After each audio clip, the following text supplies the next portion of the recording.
ይሄ የመደመጥ ችግር ሲያጋጥመን ምን ይባላል መሰላችሁ? ካሳንድራ ሲንድረም ተብሎ ይጠራል።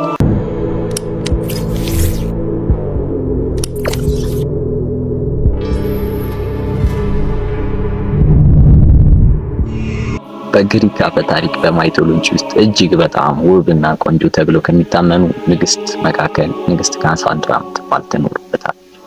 እና ይቺ ንግስት ካሳንድራ እጅግ በጣም ውበቷ በጣም ነበር የሚያስደነግጠውና የግሪክ አማልክት ጭምር ነበር ለውበቷ የሚደነግጡ። በዚህም መሰረት አፖሎ የተባለ አንድ የግሪክ አማልክት ከሆኑት ውስጥ መካከል አንዱ ለፍቅር ይጠይቃታል እንድታገባው ማለት ነው ለትዳር። እና በዚህም መሰረት ካሳንድራ ቅድመ ሁኔታዎች አሉ። እነዚህን ቅድመ ሁኔታዎች የምትፈጽም የምታሟላ ከሆነ ችግር የለውም ለምንድን ነው የማይሆነው አለችው። በዚህም መሰረት እሱም በጣም እጅግ በጣም ወዷት ስለነበረ ጥያቄሽን ንገሪኝ እፈጽመዋለሁ አላት። ከዛም የወደፊቱን የማወቅና የመተንበይ ጸጋ ነው የምፈልገው አለችው። አፖሎ እጅግ በጣም ወዷት ስለነበር ምንም ማድረግ አልቻለምና ይህንን ጸጋ ይሰጣታል። ልክ ይሄ ጸጋ እንደተሰጣት እንዳወቀች ወይም ጸጋው የሷ መሆኑን ከተረዳች በኋላ ምን አደረገች? ሙሉ ለሙሉ ጋብቻውን ሰርጉን ሰረዘችው ማለት ነው። ሰረዘችውና ውድቅ አደረገችበት የአፖሎን የፍቅር ጥያቄ። በዚህ መሰረት አፖሎ እጅግ በጣም ተበሳጨ።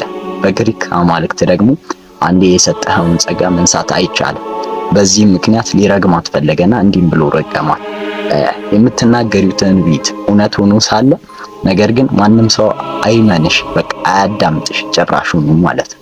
እንደዚህ ብሎ ነበር የረገማትና ከዛ በኋላ የሚፈጠረውን እያወቀች እየተነበየች እንኳን የግሪክ ሰዎች አያምኗትም ነበር በጭራሽ። ኢቭን ግሪክ ላይ የሚፈጠሩ ነገሮችን ወደፊት እነዚህ ይመጣሉ ብላ እየተነበየች እየተፈጠሩ እየሆኑ እያለ እንኳን ጭራሽ የሚያዳምጣት አልነበረም። እና በአሁኑ ጊዜ በምዕራባውያን ዘንድ ምን ይባላል? ይሄ የመደመጥ ችግር ሲያጋጥመን ምን ይባላል መሰላችሁ? ካሳንድራ ሲንድረም ተብሎ ይጠራል። ካሳንድራ ሲንድረም የሚባለው እንግዲህ ከዚህ የዚች የንግስት ታሪክ የመጣ በሽታ አይነት ነው ማለት ነው።